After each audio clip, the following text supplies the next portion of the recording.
Well, hello everybody, and welcome back to the studio. Now with a decent sounding microphone. Can't go wrong with that. So like I said in the last video, we're gonna go over synthesizers for the next couple episodes. Like every single one of the synths or pieces of gear that is in the studio today, we are gonna go over, and I'm gonna give my 2 cents on it to let you know, like, is it worth it in 2023, or do you need this piece of gear, knowing that like DAWs are very powerful processing tools these days. So yeah, we're gonna get the episode started going over this guy right here. This is the Korg Monotribe. I believe it came out in 2010. They say this is the incredible portable 4-part analog synthesizer sequencer from Korg. Now these on Reverb go for anywhere from $200 to $400, so they're a little bit more expensive than the more modern Volcas, so to say, that are very popular. I believe Korg came out with this as kind of like a trial product for what would be the Volcas. Don't quote me on that. I could be completely wrong on that. So anyways, let's get into it.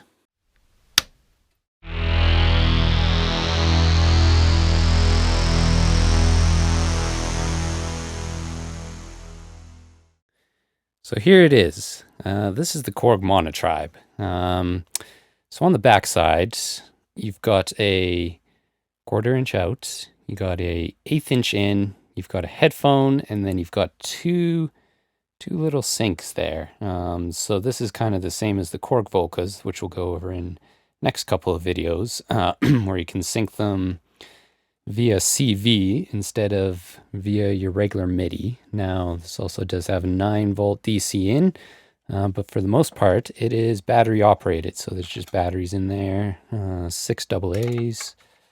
It's got a speaker as well. And I haven't actually cracked this thing out in probably 10 years, I'm guessing, around there. So I got the batteries in. Just make sure this unit fires up.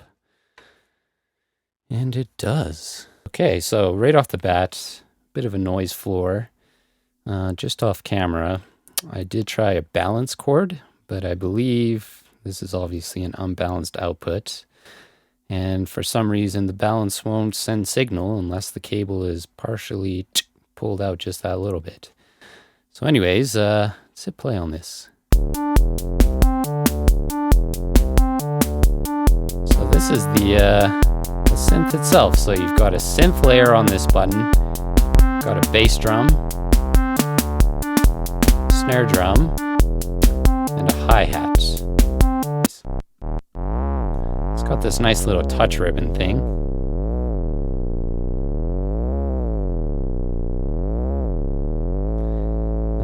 And then it looks like you got 3 waveforms, some sort of saw,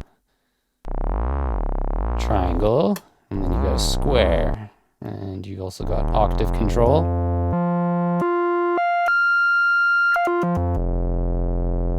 Which is quite nice. This knob here basically controls if you want to narrow keys, if you want specific keys, or if you want it very wide. So right away you can kind of hear this is definitely more of an acid synth, so to say. So starting off on this knob, you've got a filter. Let's get a little pattern going. So if I hit play and record,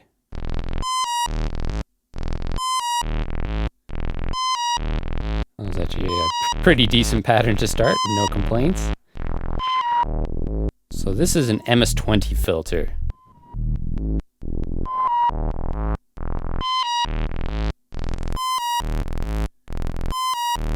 So you got filter cutoff on the top there. You've got a peak knob here, which is resonance.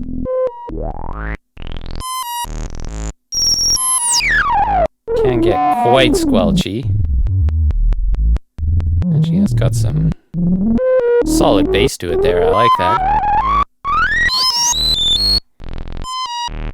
Alright, and then you get into an EG level. So I believe this is kind of like a set-in-stone attack. So you've got one with a fast attack.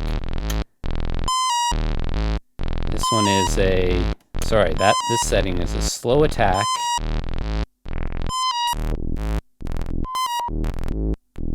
Yeah, slow attack, no release. This one's fast attack, quick release. This one's fast attack, slow release.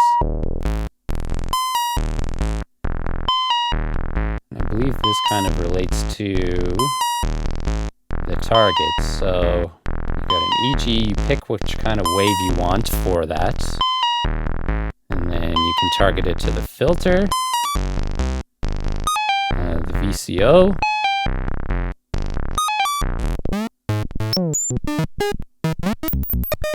And then you get into some Mr. Hoizo kind of randomness. So that's the VCO plus VCF. And then this is just straight VCO.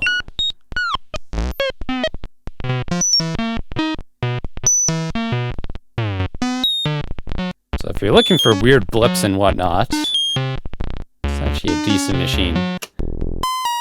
Same with the bass lines.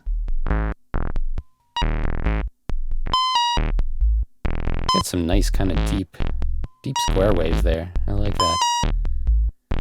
Alright, and then you also get here a wave of how that affects the EG. So right now we're set to the VCF.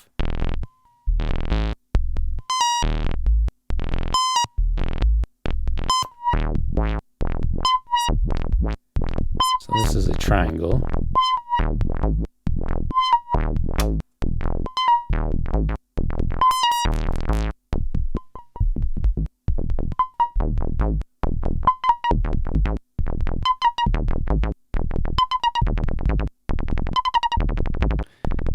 That's kind of cool.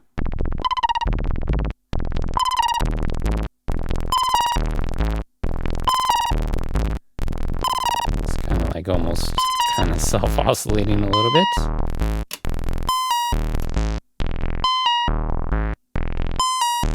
So you can have it a fast, a slow, or a one-shot.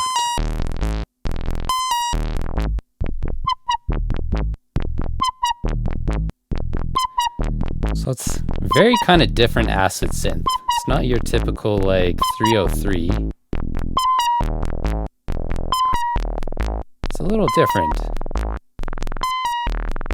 And I can tell you it definitely sounds very analog. I'm sure you can hear that too. It's got all the right analogness to it. Okay, so we are going to stop that. Let's put in a bass pattern, a bass drum pattern. Turn down the synth. So when you hit the bass drum, you can hear what kind of bass drum it is. Nice kind of fat bass drum to it. Very simple, obviously. Let's do a simple 4 to the floor. I think that's going to be it. There we go.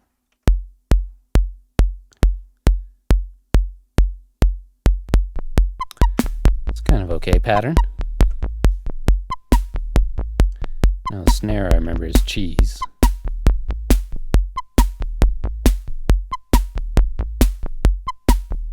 Very simple snare. And there's no way to really control anything on the drums other than the volume. So there's this volume volume knob for the drums right there.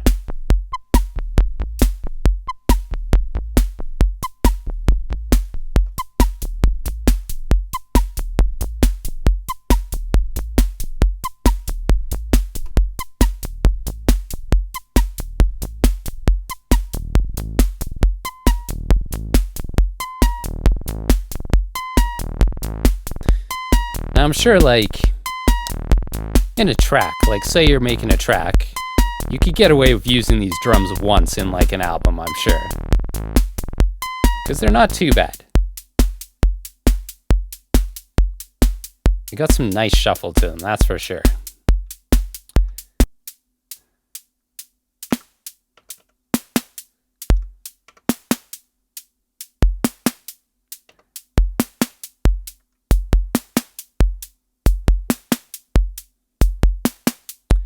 decent.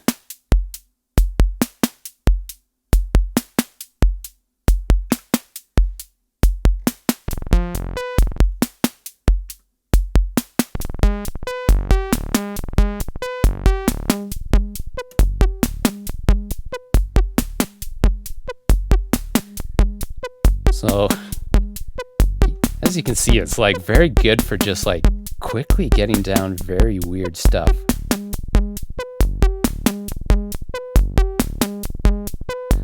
Like this is definitely, I would say, more toy quality.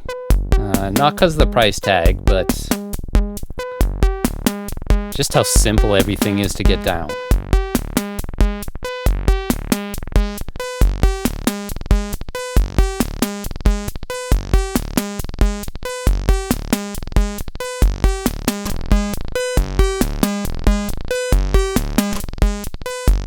You could definitely jam on this for quite a while.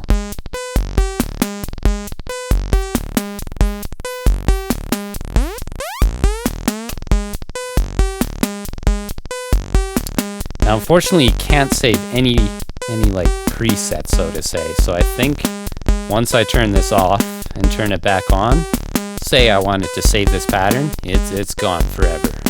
It's gone. That's it. So this is one of those synths where you'd have to like record it.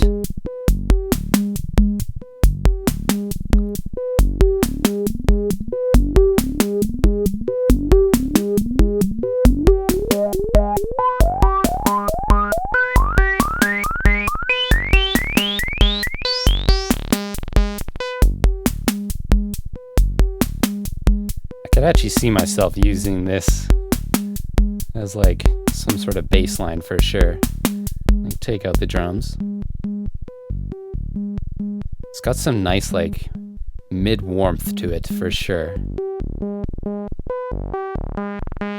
And it's not like really ear piercing on the squelchy side.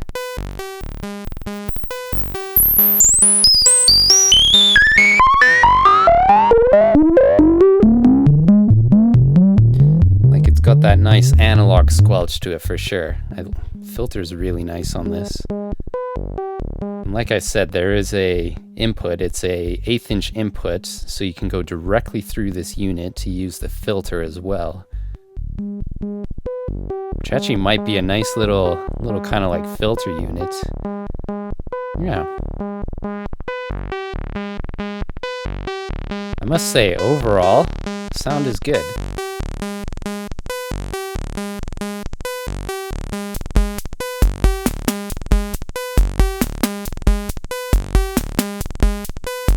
Yeah, decent little unit.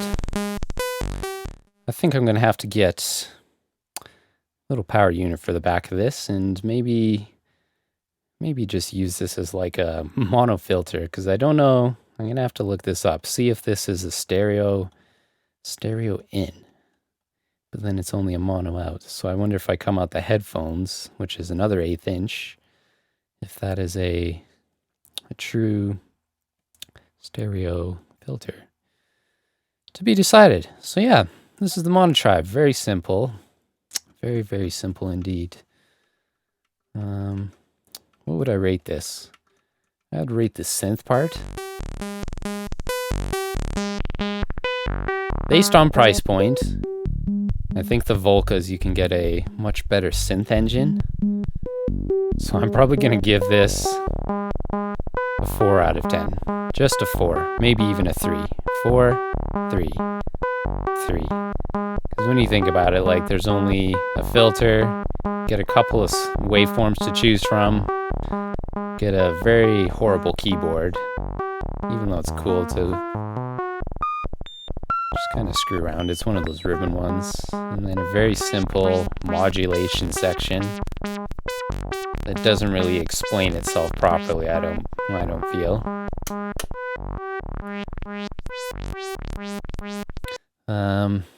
Yeah, 4. Gets a 4. Now for the drums, way too simple.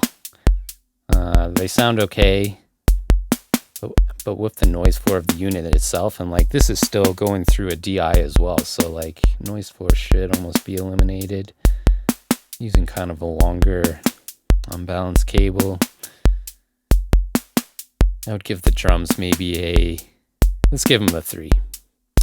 So overall, this synth gets a 7 out of 20. Would I plug it in? Maybe. Maybe if I wanted an acid line, I would plug this in, but there's definitely much better synths for an acid line. So yeah, 7 out of 20. That's what this one gets. So, final verdict. This guy, is it worth it in 2023? Like it's very big, very heavy, very simple for what you get. The drums are like very simple. I think this is like more of like this is your introduction to synthesizers. Synth sound is pretty good. I could see myself maybe recording little bass lines on this. So I'm going to leave this out. I'm going to leave this out for now. Maybe I will use this in my next album. Who knows? But if you're ever on Reverb and you come across that serial number on the backside there, that is 021935, you will know that you bought this synthesizer from me and I decided to get rid of it because it's just collecting dust. So yeah, that's the Korg Monotribe. Worth it? No. Go buy other stuff. There's way better synths out there. So yes, thank you everyone for watching. Hopefully this video was informative on the Korg Monotribe and is it worth it in 2023. Next video, we're going to be going over the Korg Vocal Bass. This was Korg's, what do you call it? It would be the next version of this basically. Because I remember the Korg bass, vocal bass came with like very simple waves. I seem to remember it had saw, triangle, and square. And then it just had like a little LFO section. Very simple, almost like the Monotribe, I do remember. So yes, until next time, please make sure you subscribe to my channel, leave a like on the video, and let me know your comments on the Monotribe. Do you use it in your studio? Alrighty. Bye-bye.